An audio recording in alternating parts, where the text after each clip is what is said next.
السلام علیکم۔ جو دکھ چین نہیں لینے دے رہے، تہجد ان دکھوں کو جڑ سے مٹانے کی طاقت رکھتی ہے۔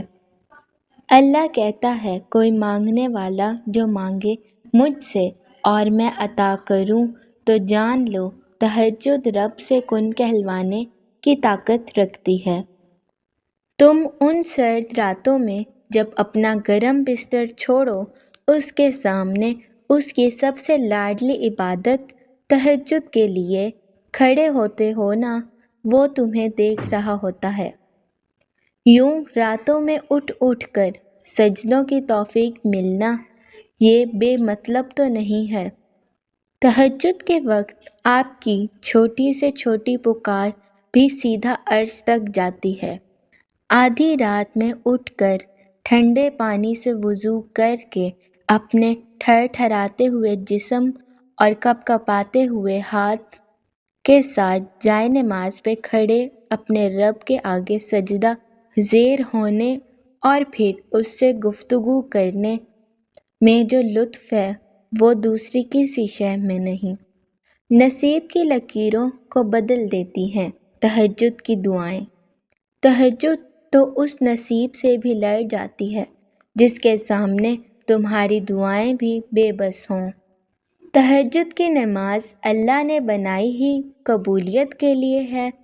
اگر تو کوئی دعا تمہیں تہجد تک لے گئی ہے تو جان لو تمہاری دعاؤں کی قبولیت ہو چکی ہے۔ تہجد میں مانگی گئی دعا ایسا تیر ہے جس کا نشانہ کبھی خطا نہیں ہوتا۔ تہجد وہ واحد نماز ہے جو مؤذن کی نہیں، دل کی اذان پر پڑھی جاتی ہے۔ تہجد کی دعاؤں پر کن کی رحمت ہوتی ہے، اور تہجد سے یہ تعارف تمہارا بے وجہ تو نہیں ہو رہا۔ آخر کچھ تو ہے جو ممکن ہونا ہے۔ تو اگر درد رات بھر سونے نہیں دیتا تو جان لو کہ وہ منتظر ہے تمہارا، ابھی بھی اس کو انتظار ہے تمہاری دعاؤں کا۔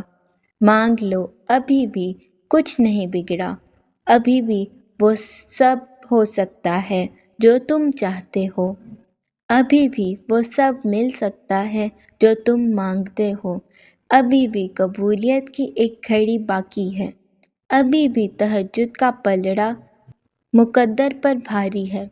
تہجد وہ نماز ہے جس میں رب کوئی دعا رد نہیں کرتا۔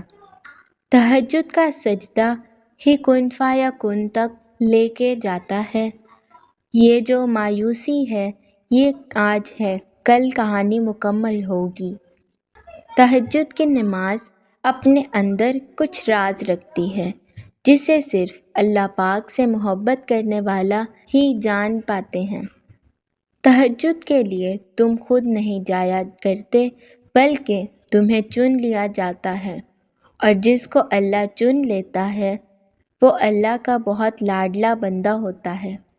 اکیلے ہو، کوئی ساتھ نہیں دیتا تو جان لو تہجد رب سے ملوانے کی طاقت رکھتی ہے۔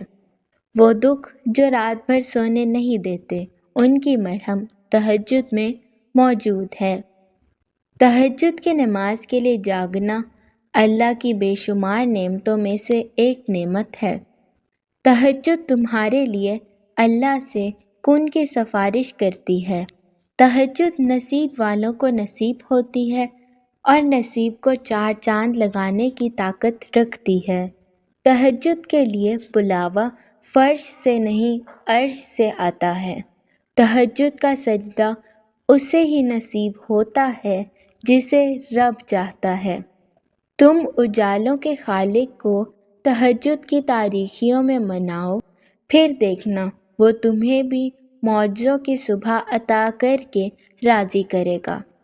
جب گزارش لاڈلی عبادت میں کی جائے تو لاڈلے کی دعا کہاں ادھوری رہ سکتی ہے۔